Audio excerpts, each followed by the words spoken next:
கிறிஸ்தேசுக்குள் மிகவும் அன்பாக நேசிக்கப்பட்ட அன்பு சகோதர சகோதரிகளே, நம்முடைய ரட்சகர் இயேசு கிறிஸ்துவினுடைய வெளியேறப்பெற்ற நாமத்தில் உங்கள் அனைவருக்கும் வாழ்த்துதல். மறுபடியும் தொடர்ச்சியாக நாம் பார்க்கிற யோபு புஸ்தகத்தை இந்த நாளிலும் தொடர்ந்து தியானிக்கலாம். நேற்றைக்கு யோபுடைய புஸ்தகம் 38ஆம் அதிகாரத்துல சில காரியங்களை தேவன் யோபுவுக்கு கேள்வியாக வைத்தார் என்று நாம் பார்த்தோம். அப்படி நேற்றைய கேள்வி யோபுவுக்கு கொஞ்சம் கடுமையாக இருந்தாலும் நேற்றைய கேள்விகளிலே எந்த ஒரு மனிதனும் கூட சிந்தித்து தன்னுடைய அறிவாற்றலினால தேவனுக்கு அந்த கேள்விகளுக்கு விடை பகர முடியாது. ஆனாலும் அவைகளை நாம் யோசிக்கலாம், சிந்திக்கலாம், ஆராயலாம்.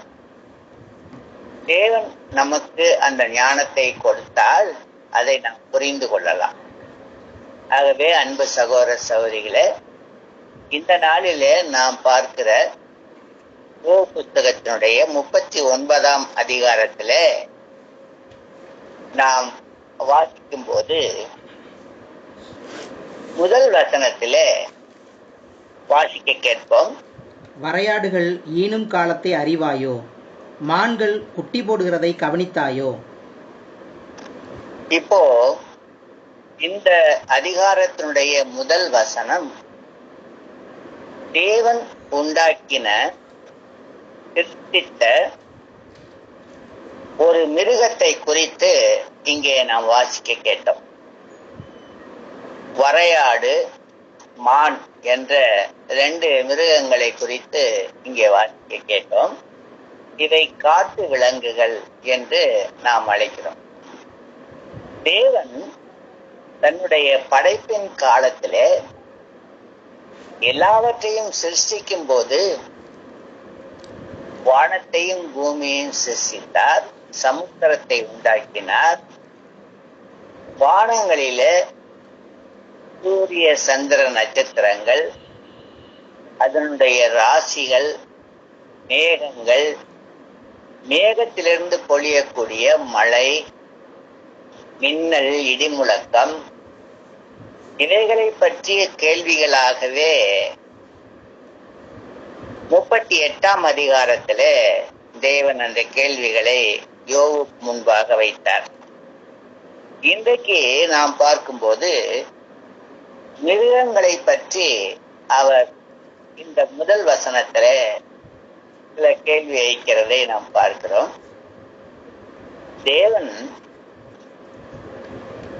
எல்லாவற்றையும் படைத்தது போல பெருமையாய் இருந்த இந்த பூமியின் மேலே நடமாடுகிற மிருகங்களையும் பறக்கிற பறவைகளையும் அவர் சிருஷ்டித்தார். மனிதனை மண்ணினாலே சிருஷ்டித்து அவனுக்கு ஜீவனை கொடுத்தது போலவே மிருகங்களையும் பறவைகளையும் தேவன் மண்ணினாலே சிருஷ்டித்து அவைகளுக்கு ஜீவனை கொடுத்தார். ஆதியாகமம் 2ஆம் அதிகாரம்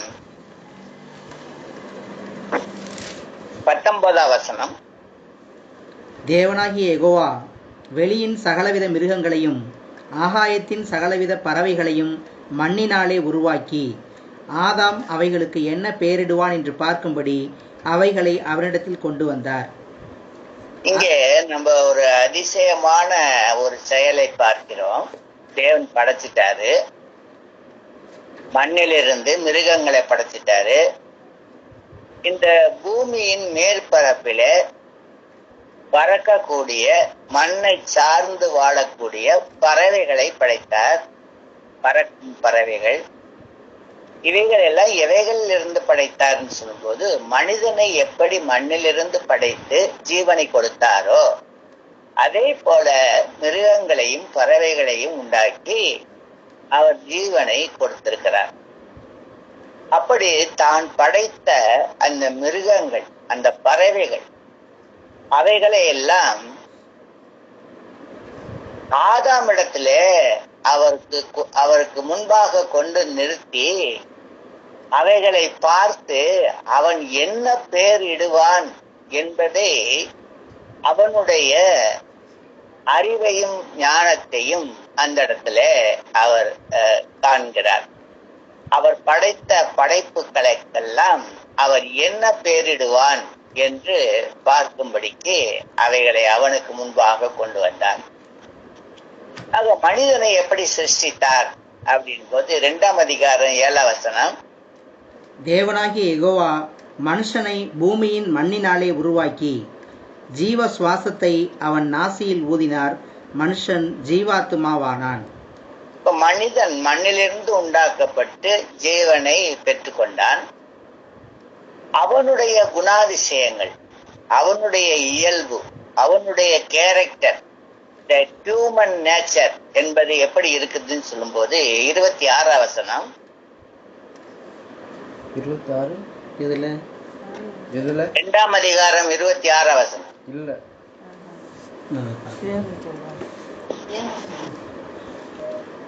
சரி, 1ஆம் அதிகாரம் 26ஆம் வசனம், பின்பு தேவன் நமது சாயலாகவும் நமது ரூபத்தின்படியேயும் மனுஷனை உண்டாக்குவோமாக, அவர்கள் சமுத்திரத்தின் மச்சங்களையும் ஆகாயத்து பறவைகளையும் மிருக ஜீவன்களையும் பூமி அனைத்தையும் பூமியின் மேல் ஊறும் சகல பிராணிகளையும் ஆளக்கடவர்கள் என்றார். இப்போ மனிதனை அவர் உண்டாக்கி அவனுக்கு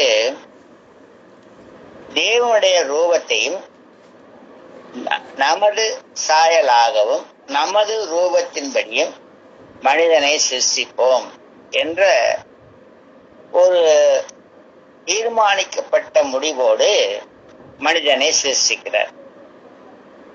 மனிதனை தேவ சாயலிலே சிருஷ்டித்தார் என்று 27ஆம் வசனம் பார்க்கும்போது, தேவன் தம்முடைய சாயலாக மனிதனை சிருஷ்டித்தார், அவனை தேவ சாயலாகவே சிருஷ்டித்தார். இப்ப தேவனுடைய சாயல் அதான் மனிதன். தேவனுடைய சாயல் என்று சொல்லும்போது அவருடைய கேரக்டர், அவருடைய குணாதிசயங்கள், அன்பு, நீதி, ஞானம், வல்லமை, பரிசுத்தம், இப்படின்னு தேவனுடைய குணாதிசயங்கள், அந்த சாயலிலே மனிதனை சிருஷ்டித்தார். ஆக மனிதன் சிருஷ்டிக்கப்படும் போதே ஒரு ஞானம் உள்ளவனாக, தேவனுடைய சாயலின்படியே அவன் இருப்பதினால அவன் அறிவு உள்ளவனாக, ஞானம், தேவ ஞானம் உள்ளவனாக மனிதனை சிருஷ்டித்தார். அப்படி சிருஷ்டிக்கப்பட்ட அந்த மனிதன் தேவன் படைத்த அநேக படைப்புகளுக்கு அவைகளுக்கு பெயர் இட்டு அழைக்கும்படி அவைகளை எல்லாம் இந்த மனித தேவ சாயலாலே சிருஷ்டிக்கப்பட்ட மனிதனிடத்திலே கொண்டு வருகிறார். அப்பொழுது அவன் அந்த படைப்புகளுக்கெல்லாம் தேவன் படைத்த அந்த மிருகங்கள், பறவைகள் எல்லாவற்றுக்கும் அவன் பெயரிடுகிறான். அதைத்தான் நம்ம பார்த்தா 2:19 2ஆம் அதிகாரம் 19ஆம் வசனத்துல, தேவனாகிய யெகோவா வெளியின் சகலவித மிருகங்களையும் ஆகாயத்தின் சகலவித பறவைகளையும் மண்ணினாலே உருவாக்கி ஆதாம் அவைகளுக்கு என்ன பெயரிடுவான் என்று பார்க்கும்படி அவைகளை அவனிடத்தில் கொண்டு வந்தார். அந்தந்த ஜீவ ஜந்துக்கு ஆதாம் எந்தெந்த பெயரிட்டானோ அதுவே அதற்கு பெயராயிற்று. ஆக இப்ப நாம பார்க்கும்போது தேவன் படைத்தவைகளுக்கெல்லாம் ஆதாம் பெயர் வைக்கிறான். அவன் என்ன பெயரிட்டானோ அதுதான் அந்த மிருகங்களுக்கு, பறவைகளுக்கு பெயராக இருக்கிறது. அப்போ ஆதாம் தேவன் படைத்த படைப்புகளுக்கு எப்படி பெயரிட்டான்? ஒவ்வொரு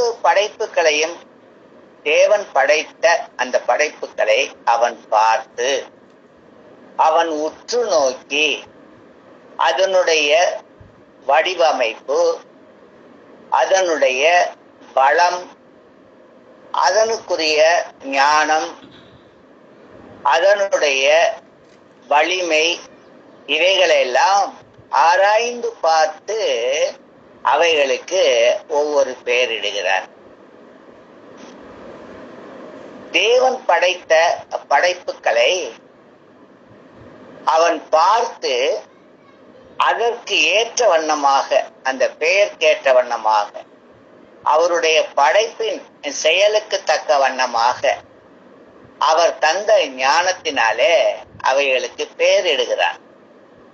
அப்படி பெயரிட்டு சொன்ன அந்த பெயர்கள் தான் இன்றைய வரைக்கும் அவைகளுடைய பெயராக இருக்கிறது என்று இந்த வசனத்திலே நாம் வாசிக்க கேட்டோம். தேவனுடைய படைப்பை நாம் சிந்திக்கும் போது சில சிருஷ்டிப்புகளை அவர் ஞானம் உள்ளவைகளாக சிருஷ்டிக்கிறார். சிலவற்றை ஞானம் அற்றவைகளாக சிருஷ்டிக்கிறார். சிலவற்றை வலிமை உள்ளதாக சிருஷ்டிக்கிறார். சிலவற்றை வலிமை இல்லாததாக சிருஷ்டிக்கிறார். சிலவற்றை அவர் ஒரு மிக பெரிய உருவத்திலே சிருஷ்டிக்கிறார். சிலவற்றை மிக சிறிய வடிவத்திலே சிருஷ்டிக்கிறார். ஆக தேவன் படைத்த அந்த படைப்புகளுக்கு தேவன் கொடுத்த அந்த வல்லமை, அந்த உருவ அமைப்பு, அந்த படைப்புகளுக்கு, அந்த சிருஷ்டிப்புகளுக்கு தேவன் கொடுத்த ஞானம், அவர் கொடுத்த அந்த குணாதிசயங்கள், அது அதுக்கு அதன் சிருஷ்டிப்புகளுக்கு அவர் தந்தது மாதிரியே அந்தந்த சிருஷ்டிப்புகளுக்கு அந்த ஆசீர்வாதம் அவைகளுக்கு உண்டாயிருக்கிறது. இதைத்தான் ஆதாம் கவனித்தான். இப்போ நாம் சில காரியங்களை 39ஆம் அதிகாரத்திலே, யோபு 39ஆம் அதிகாரத்திலே வாசிக்க போறோம். அதுல தேவன் தான் உண்டாக்கின மிருகங்களை குறித்து சில சிந்தனையை யோபு இடத்திலே வைக்கிறார். அப்படி வைக்கும்போது அந்த மிருகங்களுடைய வாழ்வின் தன்மை, வாழ்வியல் காரணங்கள், காரியங்கள், அதனுடைய இனப்பெருக்க காரியங்கள், அதனுடைய ஞானம், சிலவற்றுக்கு இருக்கக்கூடிய அன்பு, இரக்கம், சிலவற்றுக்கு இருக்கக்கூடிய இந்த அன்பற்ற, இரக்கமற்ற தன்மைகள், இப்படியெல்லாம் அவை அந்த படைப்புகளுக்கு இருக்கிறதாக இந்த 39ஆம் அதிகாரத்துல நாம் வாசிக்கிறோம். ஆகவே தேவன் எவைகளுக்கு ஞானம் கொடுத்திருக்கிறாரோ அவைகள் ஞானம் உள்ளவைகளாக இருக்கின்றன. எவைகளுக்கு வலிமையை கொடுத்திருக்கிறாரோ அவைகள் வலிமை உள்ளதாக இருக்கிறது. எவைகளையெல்லாம் தேவன் அன்புள்ளதாக இருக்கும்படி, இரக்கம் உள்ளதாக இருக்கும்படி கொடுத்திருக்கிறாரோ அவைகளெல்லாம் அப்படியே இருக்கிறது. இதை ஆராய்ந்து பார்ப்பதுதான் 39ஆம் அதிகாரத்திலே நாம் அவர் வைக்கிற நமக்குரிய சிந்தனை என்று எடுத்துக்கொண்டு யோபுவிடத்திலே அவர் வைக்கக்கூடிய கேள்விகளையும் சிந்தனைகளையும் நாம் தொடர்ந்து வாசிக்கலாம். 39ஆம் அதிகாரம் 1ஆம் வசனம். வரையாடுகள் ஈனும் காலத்தை அறிவாயோ? மான்கள் குட்டி போடுவதை கவனித்தாயோ? இப்போ இங்கே 2 மிருகங்களை குறித்து அவர் கேள்வி வைக்கிறார் என்று பார்க்கிறோம். இந்த 2 மிருகங்கள்ல ஒன்னு வரையாடு. வரையாடு என்பது காட்டுல திரியக்கூடிய வைல்டு கோட்ஸ் என்று சொல்லக்கூடிய காட்டாடுகள், வனத்திலே இருக்கக்கூடிய ஆடுகள், காட்டு ஆடுகள். அந்த காட்டு ஆடுகளை தான் வரையாடுகள் என்று சொல்லிருக்கு. வரையாடுகள் ஈனும் காலத்தை அறிவாயா அப்படின்னு சொல்றார்.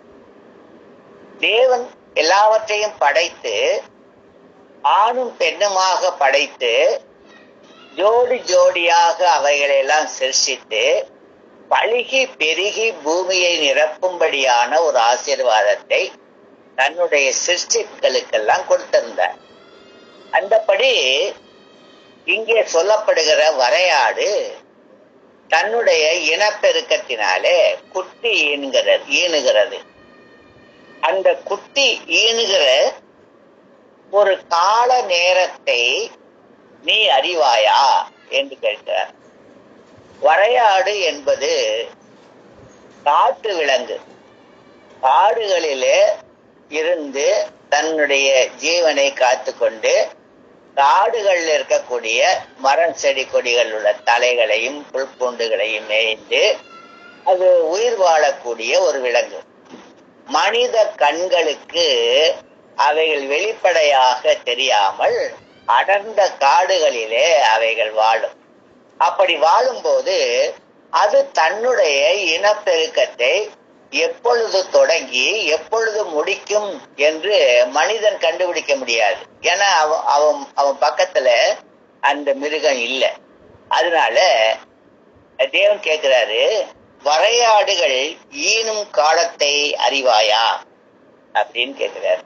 நிச்சயமா அவனுக்கு அது தெரியறதுக்கு வாய்ப்பு இல்லை. அடுத்து, மான்கள் குட்டி போடுகிறதை கவனித்தாயா அப்படின்னு கேட்கிறார். இப்போ மானும் வரையாட்டை போல ஒரு காட்டிலே வாழக்கூடிய காட்டு விலங்குதான் மான். இந்த மான் குட்டி போடுகிறதை கவனித்தாயா அப்படின்னு கேட்கிறாரு. அப்ப அத கவனிச்சு பார்த்தாயா? மான் குட்டி போடுறத நீ கவனிச்சு பார்த்தாயா? இன்னைக்கு வேணா விஞ்ஞான ரீதியில சில மிருகங்களை அவன் ஜூல அடைத்து வைத்திருந்த மிருக காட்சி சாலை அப்படின்னு சொல்லுவாங்க.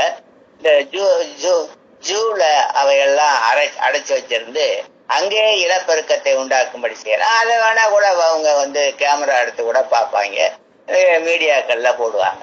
இது இக்காலம். அந்த காலத்துல இதெல்லாம் யோபுக்கு அறிந்தானா அப்படின்னா நிச்சயமா முடியாது. இதெல்லாம் தேவனுக்கு தெரியாதா அப்படின்னா தெரியும். ஆனா கேட்கிறாரு. ஏன் கேட்கிறாரு? என்னத்தை கேட்கிறாரு? என்ன எதிர்பார்க்கிறாரு? அப்படிங்கறதெல்லாம் நாம் சிந்திக்க வேண்டிய சில காரியங்கள். ஆகவே இதெல்லாம் கவனித்தாயா அப்படின்னு சொல்லிட்டு ரொம்ப இன்னும் கொஞ்சம் டீப்பா சில விஷயங்களை கேள்வி கேட்கிறாரு. 2வது வாசிங்க. அவைகள் சினைப்பட்டிருந்து வருகிற மாதங்களை நீ எண்ணி அவைகள் ஈனும் காலத்தை அறிவாயோ? அது சினைப்பட தொடங்கிய அந்த ஒரு நேரத்திலிருந்து அது எவ்வளவு காலம் கழித்து அது தன்னுடைய குட்டியை ஈனும் என்று அந்த காலத்தை நீ கணக்கிட்டாயா? இப்ப மனுஷர்கள் என்ன செய்யலாம், அவங்க கற்பம் தரித்ததுல இருந்து இத்தனை வாரம் ஆயிடுச்சு, இத்தனை மாதம் ஆயிடுச்சு, இந்த டேட்ல உனக்கு டெலிவரி ஆகுன்னு சொல்லலாம் இன்னைக்கு ஞானத்துல. ஆனா இவர் கேட்கறது என்னன்னா, இந்த மான்கள் சினைப்பட்ட காலத்திலிருந்து அது ஈனும் காலம் வரைக்கும் நீ எண்ணி அவைகளை அந்த ஈனும் காலத்தை அந்த நேரத்தை நீ கணக்கிட்டாயா அப்படின்னு கேட்கிறார். அறிவாயா அப்படின்னு. அடுத்து, அவைகள் நொந்து குனிந்து தங்கள் குட்டிகளை போட்டு தங்கள் வேதனைகளை நீக்கிவிடும்.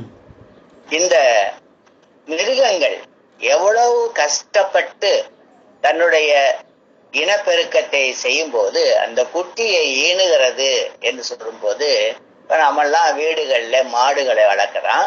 மாடு கண்ணு போடும் போது அது ரொம்ப கஷ்டப்பட்டு தான் அந்த கண்ணை போடுது.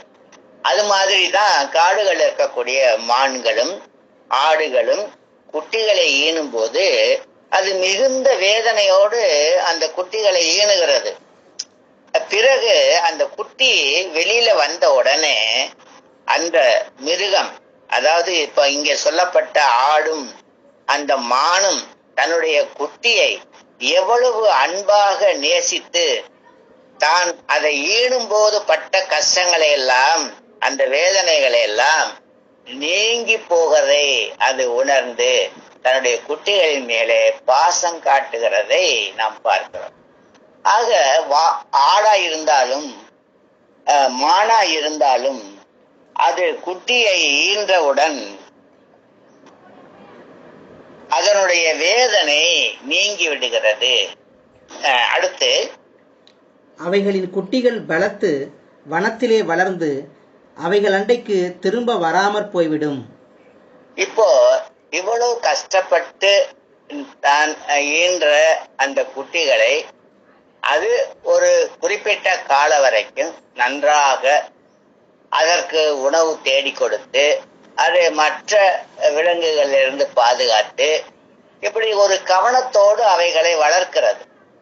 அது வளர்த்த பிற்பாடு அந்த குட்டி கொஞ்சம் பலத்து வனத்திலே வளர்ந்து திரும்ப அந்த தாய் அண்டைக்கு அது வந்து வராதபடி அது தனியாகவே போய்விடுகிறது, தனிச்சு போயிடுது. இதுதான் இந்த மானினுடைய இயல்பு. இப்படி அந்த மானுக்கு அந்த ஆடுகளுக்கு அது வளர்ற வரைக்கும் பாதுகாத்துட்டு வளர்ந்த பின்பாறு தாயை விட்டு பிரிந்து தனித்து ஓடுகிற ஒரு குணத்தை தேவன் அவைகளுக்கு கொடுத்திருக்கிறார். இது யார் கொடுத்தா அப்படின்னா தேவன் தான் கொடுத்திருக்கிறார். அப்படிங்கிறத அது படைக்கிற போதே, சிருஷ்டிக்கிற போதே அவைகளுக்கு அப்பட்ட குணாதிசயங்களை கொடுத்திருக்கிறார். அடுத்த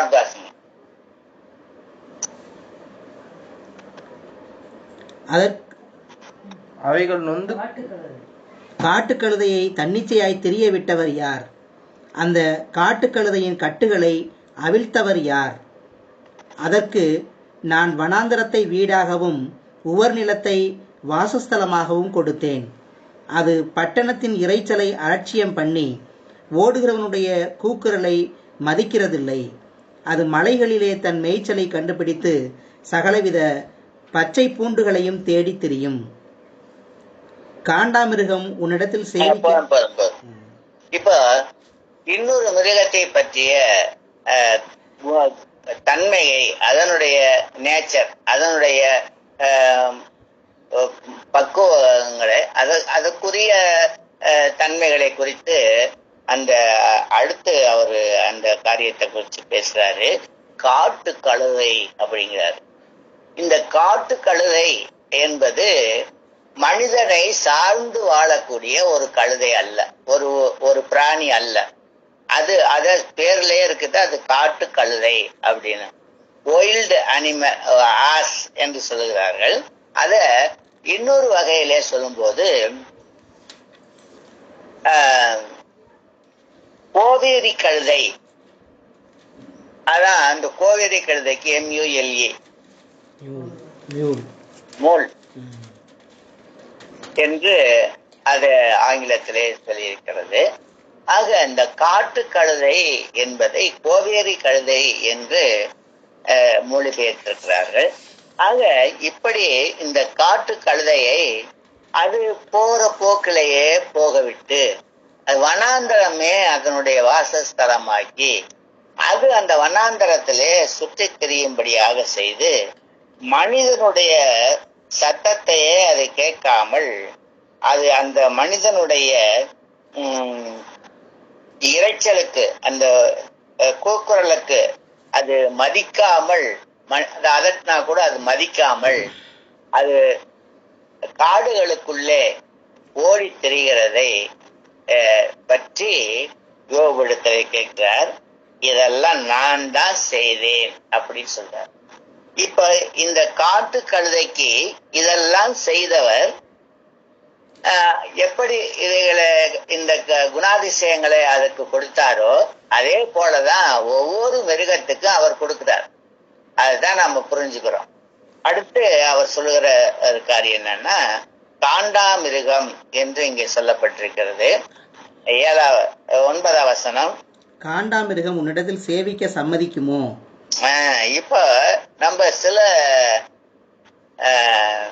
டொமஸ்டிக் அனிமல்ஸ் வைல்ட் அனிமல்ஸ் அப்படின்னு சொல்றோம். அதாவது நம்மோடு சேர்ந்து வாழக்கூடிய இந்த கால்நடைகள் நமக்கு உதவியா இருந்து மனுஷனாய் சார்ந்தே வாழ்ந்து நமக்கு எல்லா வகையிலையும் உதவி செய்கிற சில மிருகங்கள் இருக்கு. அப்படிப்பட்ட மிருகங்கள் இருக்கும்போது அவைகளை நாம் பராமரிக்கிறோம், அவைகளும் நமக்கு உதவியா இருக்கிறது. ஆனால் இவர் சுட்டி காட்டுகிற ஒரு மிருகத்தை நாம் இங்கே பார்க்கிறோம். காண்டா மிருகம் என்று இங்கே மொழிபெயர்க்கப்பட்டிருக்கிறது. அந்த காண்டா மிருகம் என்பதை யூனிகார்ன்,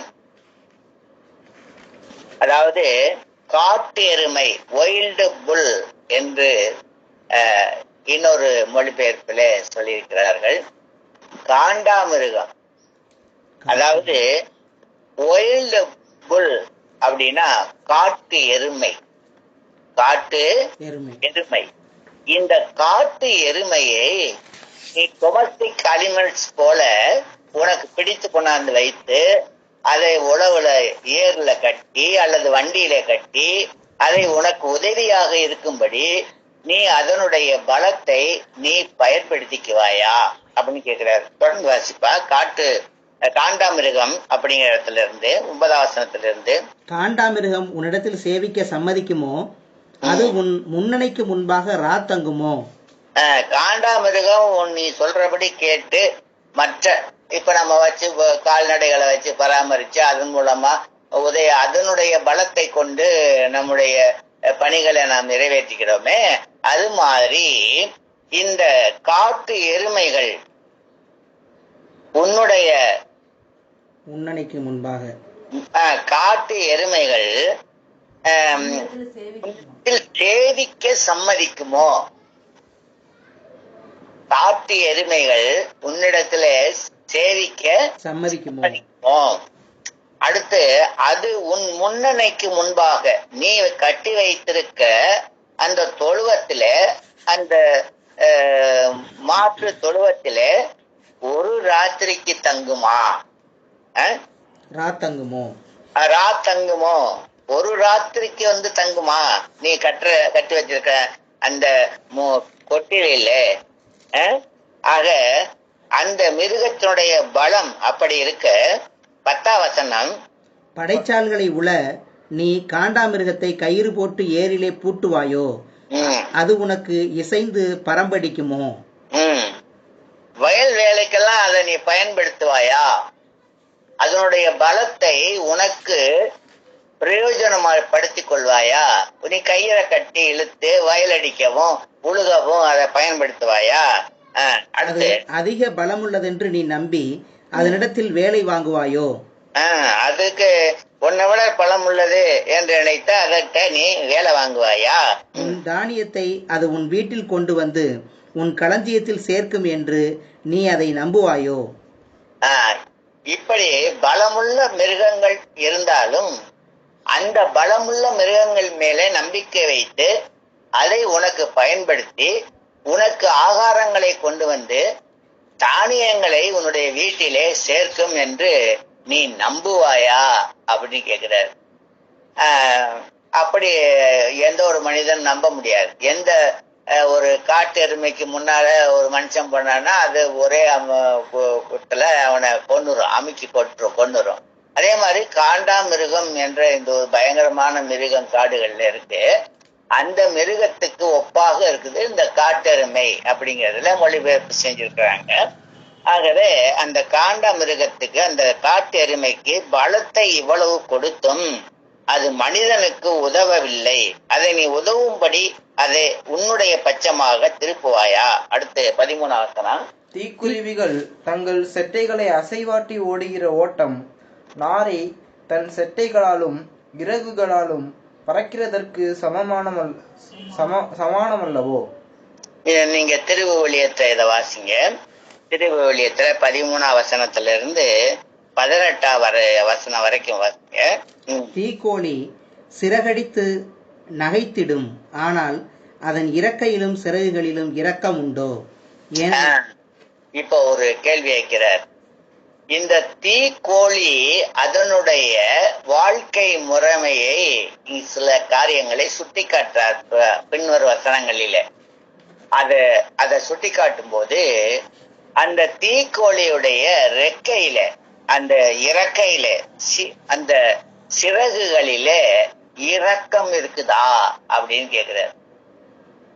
அதாவது ஒரு இரக்க குணம் அந்த தீக்கோழியினுடைய செட்டைகளிலே இருக்கிறதா அப்படின்னா தேவன் கொடுத்தா தான் அதுல இருக்கும், இல்லைன்னா இருக்காது. அதான் சொல்றாரு இருக்கிறதா அப்படின்னு கேட்டு தொடர்ந்து படிங்க. ஏனெனில் மண்மேலே அது தன் முட்டையை இடும், புழுதி மேல் பொறிக்க விட்டுவிடும். காலடி மண்ணு மேல முட்டையை இட்டுட்டு அது அப்படியே போயிடும். அந்த தீக்கோழியுடைய குணம் என்னன்னா, இயல்பு என்னன்னா, அது முட்டையிடும் போது தரை மேல முட்டைய இட்டுட்டு அது அந்த இடத்துல இருந்து போயிடும். திரும்பி வந்து அதை பார்க்காது, போயிடும். காலடிப்பட்டு அவை நொறுங்கும் என்றோ காட்டு விலங்கு அவைகளை மிதிக்கும் என்றோ அது நினைக்கவில்லை. தன்னுடையவை அல்லாதன போன்று தன் குஞ்சுகளை கொடுமையாய் நடத்தும். தன் வேதனை வீணாயிற்று என்று கூட பதறாமல் போம். கடவுள் அதை மதிமறக்கச் செய்தார், அறிவினில் பங்கு அளித்தார் இல்லை. விரித்து சிறகடித்து எழும்பும் பொழுது பரியோடு அதன் வீரனையும் பரிகசிக்குமே. இப்போ நம்ம என்ன பார்க்கிறோம், இந்த தீக்கோழி ரொம்ப கொஞ்சம் மற்ற பறவைகளை விட பெரிதாக இருந்தாலும் அது செட்டைகளிலே விரித்து அது பறந்து தன்னை தானே காத்து கொண்டு அது ஒரு பறவையாக உயிரினமாக பூமியின் மேலே வாழ்ந்தாலும் அதுக்கு என்ன இல்லை அப்படின்னு சொல்றாருன்னா 17ஆம் வசனத்துல அதற்கு தேவன் புத்தியை கொடாமல் ஞானத்தை விலக்கி வைத்தார். புத்தியை கொடுக்காமல் அறிவை, நாலேஜ், அது ஞானத்தை விலக்கி வைத்தார். இந்த தீக்கோழிக்கு அறிவை கொடுத்திருந்தா நம்ம வேதனைப்பட்டு கஷ்டப்பட்டு முட்டையிட்டோமே, அந்த முட்டையை பாதுகாத்து குஞ்சு பொறிச்சு அதை இனவிருத்தி செய்து அந்த குஞ்சுகளை வளர்க்கணும் அப்படிங்கிற அந்த இரக்க குணம் அந்த தீக்கோழிக்கு இல்லை. அந்த புத்திய தேவன் அதுக்கு கொடுக்கல அப்படிங்கிறார். அதான் முதலே நம்ம பார்த்தோம். தேவன் சிருஷ்டித்த ஒவ்வொரு படைப்புகளுக்கும் அதனுடைய குணங்களுக்கு தகுந்தபடி, அதனுடைய வல்லமைக்கு தகுந்தபடி ஆதாம் அவைகளுக்கு பெயரிட்டான். ஆனா அந்த மிருகங்களுக்கெல்லாம் இப்படிப்பட்ட குண இயல்புகள் இயற்கையாக அது இருக்க வேண்டும் என்று தேவன் எதைக்கெல்லாம் ஞானம் கொடுத்திருக்கிறாரோ, எதற்கெல்லாம் அன்பு கொடுத்திருக்காரோ, எவைகளுக்கெல்லாம் இரக்கத்தை கொடுத்திருக்கிறாரோ அவைகள்தான் அந்த அன்பை இரக்கத்தையும் தன்னுடைய நிலைமையிலிருந்து மற்றதுக்கு காண்பிக்கும். ஆகவே இங்கே நான் அதை கொடுக்கல அப்படின்ட்டாரு 17ஆம் வசனத்துல. அதற்கு நான் புத்தியை கொடாமல் ஞானத்தை விலக்கி வைத்தார், விலக்கி வைத்தேன். அது செட்டை விரித்து எழும்பும் போது குதிரையையும் அதன் மேல் ஏறி இருக்கிறவனையும் அலட்சியம் பண்ணும். அப்படிப்பட்ட ஒரு வல்லமை உள்ள அந்த தீக்கோழி தன்னுடைய இனவிருத்தியை, தன்னுடைய இனத்தை அது பெருக்கிக் கொள்வதற்கு இரக்கமே இல்லாமல் அது அப்படியே அந்த முட்டையை விட்டு விட்டு சென்று விடுகிறது என்று சொல்கிறார். அப்படிப்பட்ட ஒரு குணமுடைய தீக்கோழி. அடுத்து குதிரையை பற்றி பேசுகிறார். குதிரை ஹார்ஸ் என்று ஆங்கிலத்திலே நம்ம சொல்றோம். அந்த குதிரையை பற்றி அவர் சொல்லும்போது 19ஆம் வசனத்திலிருந்து வாசிக்கிறோம். குதிரைக்கு நீ வீரியத்தை கொடுத்தாயோ, அதன் தொண்டையில் குமுறலை வைத்தாயோ, ஒரு வெட்டுக்கிளியை மிரட்டுவது போல அதை மிரட்டுவாயோ, அதனுடைய நாசியின் செருக்கு பயங்கரமாய் இருக்கிறது. அது தரையிலே தாளடித்து தன் பலத்தில் கழித்து ஆயுதங்களை தரித்தவனுக்கு எதிராக புறப்படும். அது கலங்காமலும் பட்டயத்துக்கு பின்வாங்காமலும் இருந்து பயப்படுதலை அலட்சியம் பண்ணும். அம்பரா தூணியும் மின்னுகிற ஈட்டியும் கேடகமும் அதன் மேல் கலகலக்கும் போது கர்வமும் மூர்க்கமும் கொண்டு தரையை விழுங்கி விடுவது போல் அனுமானித்து எக்காலத்தின் தொனிக்கு அஞ்சாமல் பாயும். இப்போ பெரும்பாலும் யுத்தத்துக்கு ஒரு மிருகத்தை பயன்படுத்தும் போது குதிரையை மிகவும் நம்பி அந்த யுத்தத்துல குதிரை படைகள் என்று சொல்லக்கூடிய குதிரைகளை அவர்கள் வைத்திருக்கிறார்கள். ஏன் குதிரைகளை வைத்திருக்காங்க அப்படிங்கறத இப்ப நம்ம படிச்ச அந்த பகுதியில பாக்குறோம்.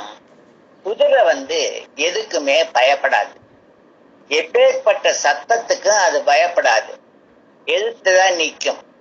அதுக்கு ஒரு மூர்க்க குணம் உண்டு. அது தனக்கு கோபம் வந்தால் தன்னுடைய வீரியத்தை காட்டுவதற்கு மண்ணை பறிக்கும். அந்த கால்களால மண்ணை பறித்து தள்ளும். அது தன்னுடைய மூர்க்க குணத்தை காட்டுவதற்கு அதனுடைய கர்ஜனை, அதாவது கனைக்கும் என்று சொல்வார்கள். குதிரை கனைக்கிறது அப்படின்னு. அப்படி அந்த குதிரை கனைக்கும். யுத்தத்திற்கு போகும்போது எதிர்பட்டு வருகிற எந்த ஒரு பொருளையும் அது ஒரு பொருட்டாக எண்ணாது.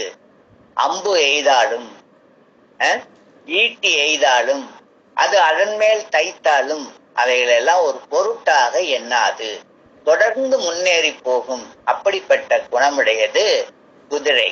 ஆகவே குதிரைகளை யுத்தத்திற்கு மனுஷன் பயன்படுத்திக்கிட்டு இருக்காங்க. அதான் இங்க சொல்றாரு. குதிரை எப்படிப்பட்டதா இருக்குன்னா, எக்காலம் தொனிக்கும் போது 25 வசனம், எக்காலம் தொனிக்கும் போது அது நிகியென்று கனைக்கும். யுத்தத்தையும் படைத்தலைவரின் ஆர்ப்பரிப்பையும் சேனைகளின் ஆரவாரத்தையும் தூரத்திலிருந்து மோப்பம் பிடிக்கும். அதுக்கு ஒரு மோப்ப சக்தி இருக்கிறது. குதிரைக்கு ஒரு மோப்ப சக்தி இருக்குது.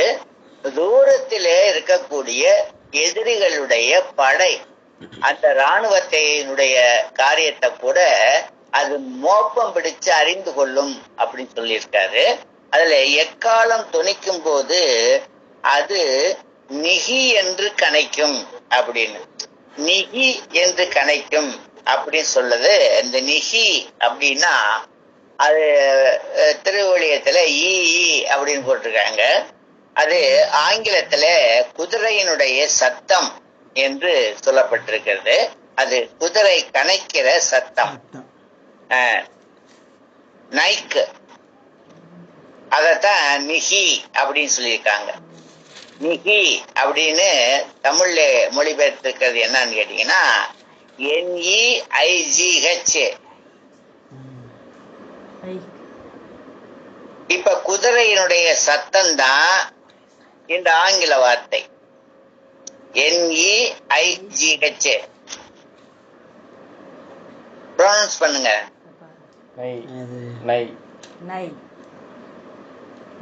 நெய் அப்படிங்கிற மாதிரி வரும். நெய் நெய் அதுதான் நிகி அப்படின்னு போட்டிருக்கீங்க. ஆமா ஆமா. அப்ப அந்த நிகி, அப்ப அந்த அந்த சவுண்ட் வருதான்னு பாருங்க. NEIGH. நெய் நெய் அப்படி வரும். அது குதிரை கனைக்கக்கூடிய சத்தம் என்று சொல்லப்பட்டிருக்குது.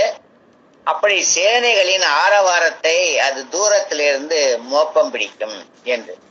அடுத்து 26 வசனம், உன் புத்தியினாலே ராஜாளி பறந்து தெற்குக்கு எதிராக தன் செட்டைகளை விரிக்கிறதோ.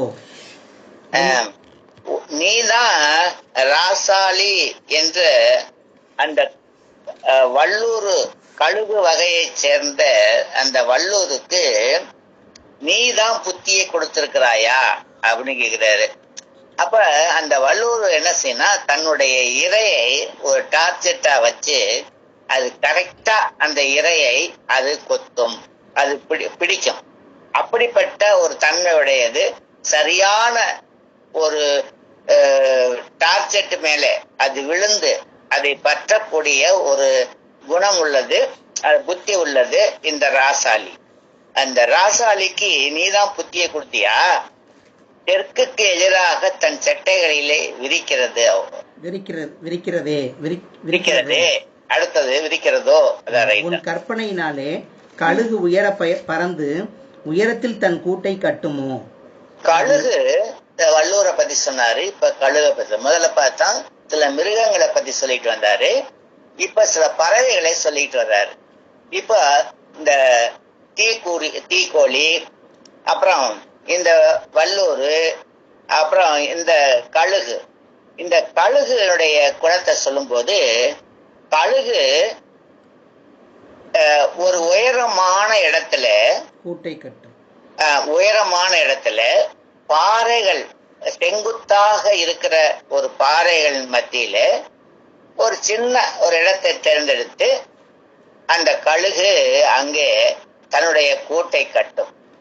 அங்கேயே முட்டையிட்டு குஞ்சு பொறிச்சு அந்த குஞ்சுகளை எல்லாம் அந்த மலை உச்சியிலேயே, கண்மலை உச்சியிலேயே அது வளர்க்கும்.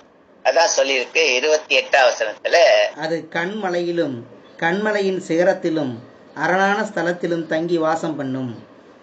கண்மலையிலும், கண்மலை சிகரம், சிகரம் என்பது உச்சி, மலையினுடைய உச்சிக்கு சிகரம் என்று சொல்ல வேண்டும். அப்படிப்பட்ட உச்சியில அந்த கூட்டை கட்டி அங்கே அது வாசம் பண்ணும். அப்படி வாசம் பண்ணி அது முட்டையிட்டு குஞ்சு பொரிக்கும் போது அங்கே இருந்துதான் அந்த குஞ்சுகளுக்கு இரையை கண்டுபிடிக்கும். அந்த மலை சிகரத்திலே இருக்கக்கூடிய கழுகு தன்னுடைய பார்வையினாலே தூரத்தில் உள்ள இரையை கண்டு அதன் மேல் பாய்ந்து அந்த இரையை கொண்டு வந்து தன்னுடைய குஞ்சுகளுக்கு கொடுத்து அது வளர்க்கும்.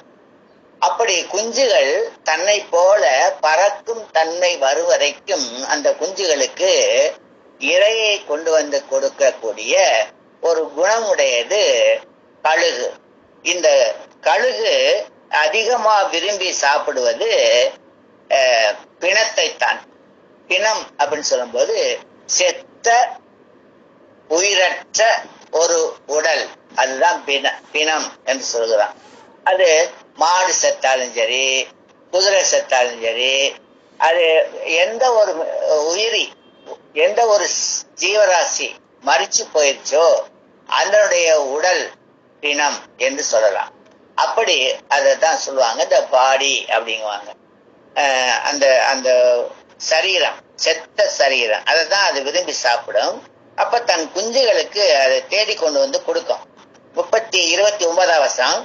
அங்கே இருந்து இரையை நோக்கும், அதன் கண்கள் தூரத்திலிருந்து அதை பார்க்கும். அந்த மலை உச்சியிலிருந்து தனக்கு வேண்டிய இரையை அது நோக்கி பார்த்து அந்த தூரத்திலிருந்து அதை கண்டுபிடிக்கும் என்று கழுகினுடைய அந்த நீண்ட பார்வையை, கூரிய பார்வையை குறித்து சொல்லுகிறார். ஆக இதெல்லாம் அந்த பறவைகளுக்கு, மிருகங்களுக்கு இதெல்லாம் கொடுத்தது யாரு அப்படின்னா தேவன் தான் கொடுத்தாரு. நான் தான் அவைகளுக்கு இவைகளெல்லாம் கொடுத்தேன் அப்படின்னு சொல்றேன். அடுத்தபடி 30ஆம் வசனத்தை நான் வாசிக்கலாம். அதன் குஞ்சுகள் இரத்தத்தை உறிஞ்சும், பிணம் எங்கேயோ அங்கே கழுகு சேரும் என்றார். அதன் குஞ்சுகள் இரத்தத்தை உறிஞ்சும். ரத்தம் என்பது ஜீவனுக்கு ஆதாரமா இருக்கக்கூடிய, உடலில் இருக்கக்கூடிய ஒரு வகையான திரவம் ரத்தம். இந்த கழுகினுடைய குஞ்சுகள் பிற உயிரை குடிக்கக்கூடிய ஒரு குஞ்சுகளாக தன்னுடைய குஞ்சுகளை இந்த கழுகு வளர்க்கும் என்று சொல்லுகிறார். ஆக இந்த கழுகை பற்றி சொல்லும் போது ஒரு அருமையான ஒரு பழமொழி போல அது சொல்லப்பட்டிருக்கிறது. பிணம் எங்கேயோ அங்கே கழுகுகள் சேரும் என்று சொல்லியிருக்கிறார். இது ஒரு அதிசயமான, ஒரு அற்புதமான ஒரு வாக்கியம். இது ஒரு சத்திய வாக்கியம். பிணம் எங்கேயோ அங்கே கழுகுகள் சேரும். இந்த வசனத்தை வாசித்த உடனேயே நமக்கு நினைவுக்கு வருவதெல்லாம் இயேசு கிறிஸ்து நமக்கு சொல்லியிருக்க போதனைகளிலே அவர் கையாண்ட ஒரு வசனம் என்று நினைவுக்கு வரும், சட்டுன்னு நினைவுக்கு வரும். அதை நான் பார்க்கும்போது லூக்கா 17ஆம் அதிகாரம் 37ஆம் வசனம்.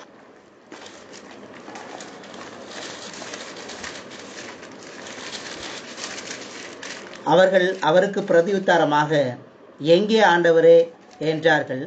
அதற்கு அவர், பிணம் எங்கேயோ அங்கே கழுகுகள் வந்து கூடும் என்றார். பிணம் எங்கேயோ அங்கே கழுகுகள் வந்து கூடும்.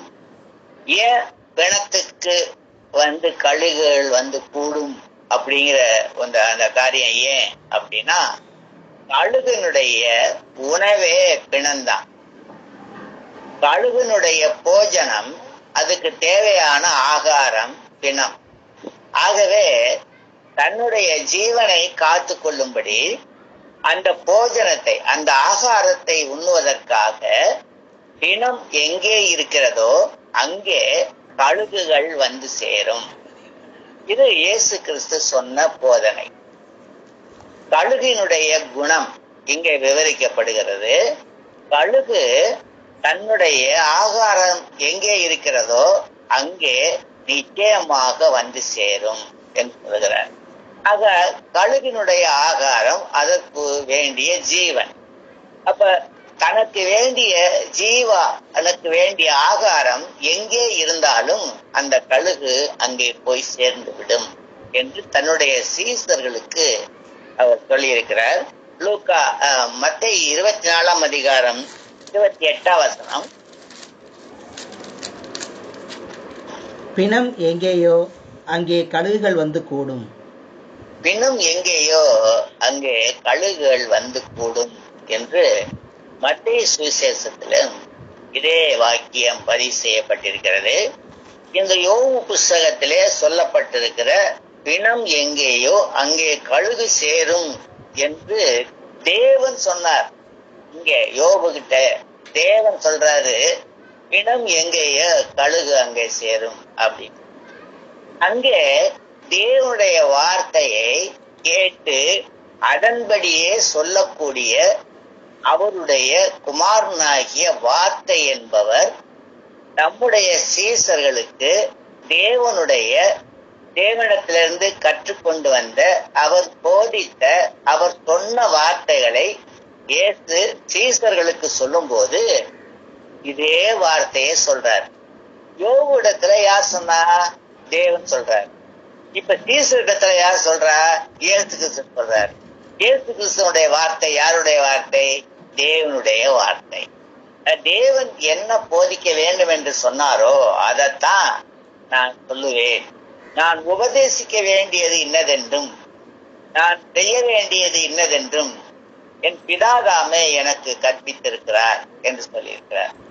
ஆகவே இயேசு கிறிஸ்துவனுடைய அந்த வார்த்தை தேவன் அருளிய வார்த்தை. இப்ப இதுல இருந்து சீசர்களுக்கு அவர் என்ன கற்றுக் கொடுக்கிறார்? பாடம் என்ன கற்றுக் கொடுக்கிறார் அப்படின்னா, பிணத்துக்கு ஆகாரம் ஜீவனுக்கு, கழுகினுடைய ஜீவனுக்கு ஆகாரம் பிணம். அதுபோல தேவனுடைய பிள்ளைகளுக்கு ஆகாரம், அவன் ஜீவிப்பதற்கு வேண்டியது அவனுக்குரிய போஜனமாகிய தேவ வசனங்கள். தேவ வசனங்கள் எங்கே இருக்கிறதோ அங்கே அதுதான் அவனுடைய போஜனம். ஒரு தேவனுடைய பிள்ளையினுடைய போஜனம் என்பது ஜீவ வார்த்தைகள், தேவனுடைய வார்த்தைகள், இயேசு கிறிஸ்து போதித்த வசனங்கள். அப்ப எங்கே இயேசு கிறிஸ்து போதித்த வசனங்கள், தேவனுடைய வார்த்தைகள் எங்கே இருக்கிறதோ அங்கேதான் தேவனுடைய பிள்ளைகளுடைய ஆகாரம் இருக்கிறது. அங்கே எப்படி தன்னுடைய ஆகாரம் இருக்கிற இடத்துக்கு கழுகு வந்து சேருமோ அதுபோல தேவனுடைய பிள்ளைகள் தங்களுடைய ஆகாரம் இருக்கும் அந்த தேவ வசனத்தண்டைக்கு வந்து சேருவார்கள் என்று இயேசு கிறிஸ்து தான் பிதாவிடத்திலிருந்து கற்றுக்கொண்டு வந்த காரியத்தை சீசர்களுக்கு போதித்தார். ஆகவே அருமையான சகோதர சகோதரிகளே, இவ்வளவு ஆழமான சத்தியங்களை கொண்டிருக்கிற யோபு புஸ்தகத்தை நாம் தொடர்ந்து வாசிக்கிறோம். இன்னும் சில காரியங்களை தொடர்ந்து பார்க்கலாம். தேவன் எந்த ஒரு சிருஷ்டிப்பை சிருஷ்டிக்கும் போதும் அது சிருஷ்டித்தபடியே, அது சிருஷ்டிக்கும் போது தேவன் அவைகளுக்கு என்ன கொடுத்தாரோ அதன்படியே அவை இந்நாள் வரைக்கும் இருக்கிறது. அதனாலதான் ஆதாம் என்ன பெயரிட்டானோ அந்த பெயர் இந்நாள் வரைக்கும் இருக்கிறது என்று நாம் அங்க வாசிக்கிறோம். ஆக மனிதனை பார்த்தால் அவன் எப்படிப்பட்டவன் என்று பின்னாலே நாம சிந்திக்கலாம். தேவன் தாமே திருவள்ளுவராக நம்மை ஆசீர்வதிப்பாராக.